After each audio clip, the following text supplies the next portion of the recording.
Hey guys, I want to give you some songwriting tips in this episode to make your songs stronger and maybe even have a song that's already done that you can refix, rework, or a strategy for writing and releasing your next song. I think it's going to help you out a lot. I spent the last 14 years playing over 1,000 shows, touring 22 different countries, and become a top 40 Billboard charting artist. I fired my record label to go out on my own as an independent artist to market and release my own music, selling thousands of albums and millions of streams. The question I always get is, how did I do it without a label and sell even more music? This podcast is here to show you the way. Join me and follow along as I learn, apply, and share marketing strategies to grow my music business and a loyal fan base.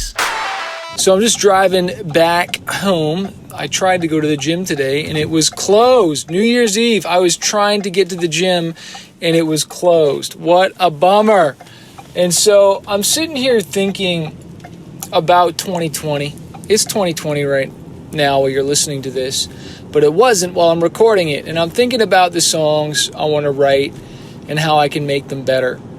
And one way to make the songs better, and sometimes like this could make it worse too, but it also makes it better in the idea of marketing. And honestly, that's to get a feature, okay, and pay for a feature of a more famous artist than you to sing on the song, rap on the song, play on the song, whatever it is, to add story to your song, to add an angle to talk about the song, and to get more people involved. And you know, people love to promote that which they had part in creating.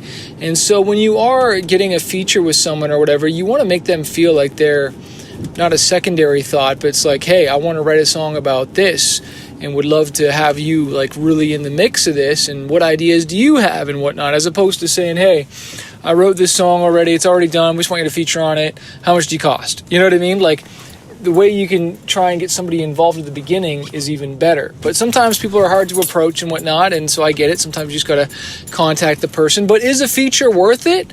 Yeah, it is. You better believe it. Some of my biggest songs were because of features, because someone was more famous than me. And so, you know, it pops up in the search terms, and then I can market it to their audience. And what I don't think I ever understood, and this is what I want to do for 2020, is just do a ton of features with more famous artists than me. And obviously make sure those songs are freaking hits. They can't just be mediocre songs with just, you know, good artists on it. It has to be a good production, just a good song. I saw a post by my buddy, Seth Mosley, who runs Full Circle Music, and I've written with him tons, and he said in a post the other day, he said the best advice or best tool or instrument, I forget what he said, something about the best whatever tool he likes to bring to the studio is a hit song. And I thought that was so good. He was trying to be funny and stuff, but it's so true. Like, the best thing that you can bring to a studio or to have in the studio is a hit song. It doesn't matter what app you have, what software, what gear. I think it was what gear do you bring to the studio, and he said it was the best thing you can bring is a hit song. And it's so true, because I've been to so many amazing studios with guys that just don't know how to write a song, don't know how to record a great song, or just create and make a good song happen. And yet I've been in closets or been in, you know, just not very acoustically great rooms, and we come out with an absolute smash hit, and that's because there was a professional and someone knew that what they were doing behind the wheel. So I always say, man, like, you want to get your chops up as much as you can as far as songwriting and ideas and angles. And you know, I'm just thinking about songwriting right now myself as I'm walking, and I remember walking where I am right now in the summertime, and I was just walking, and all of a sudden it just hit me, and I got a good song idea, and I remember I ran inside and jotted it down. And so, you know, you always want to be open for inspiration wherever it hits and grab it. And one tip I want to give you guys as far as when writing is switch up the melody from the first verse and the second verse. You know, if the first verse you're talking about a story from a certain perspective, maybe it's past tense, you know what I mean? Maybe the second verse is talking in response, or it's from a different person's point of view. The first verse could be from the boyfriend's point of view. The second could be the girlfriend's.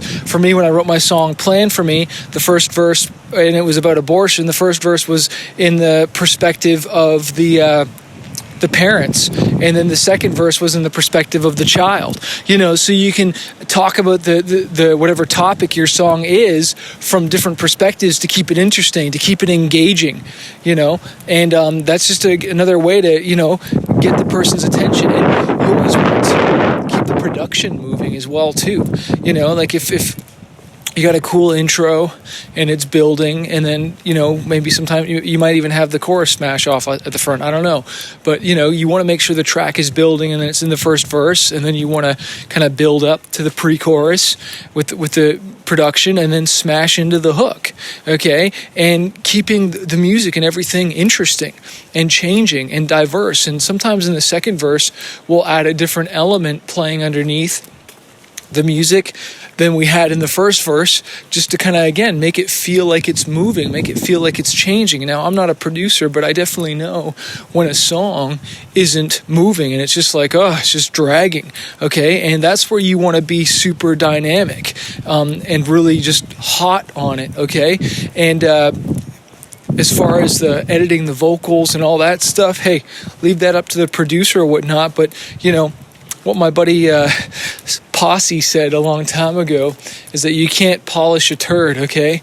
A bad song is just a bad song, whether you got great production or whatnot. But when you got great lyrics that are just like boom, boom, then you add good production on top of that with the track, then you're awesome. Like, you can get away with bad production and a great song as far as lyrics and performance, but you can't get away from great production and just a song that just sucks. Okay, it doesn't work that way. My buddy used to say the artist makes the track, and so that's the lyrics, the song, the melody, what you're singing, what you're performing. Okay, and when you're writing it, you want to believe what you're saying, and then when you're performing it, you really want to believe what you're saying and saying it with confidence. And it's just not words, but you relive that song when you perform it. So I hope that helps you when you're doing your next song, and whether you get a feature, whether it's just you singing on it or whatever. But just keep writing, don't give up. Write another one, write another one, write another one. I've written hundreds of songs, and I still believe my best song is yet to be written. Hey, make this day great. I want to remind you that a fighter isn't someone who never fails. A fighter is someone who never quits. So if you're a struggling artist and you're just trying to figure out this music industry, you want to go full-time with your music, you want to get noticed on social media, or learn how to launch an album, an EP, or just get your music more marketed out there, I want to encourage you to check out my coaching program called Fanbase University. Every single month, I jump on the phone 2 times with my students and I coach them and I teach them how to market their music, how to get noticed, how to handle booking agents, record labels, and just get their music out there. Also, you get access to exclusive training, you get interviews with music industry professionals. If you want to find out more and not do this on your own, not struggle, because I've wasted thousands of dollars on my career, and now I want to coach other artists. Check out my program, fanbaseuniversity.com, or click the link below to find out more info.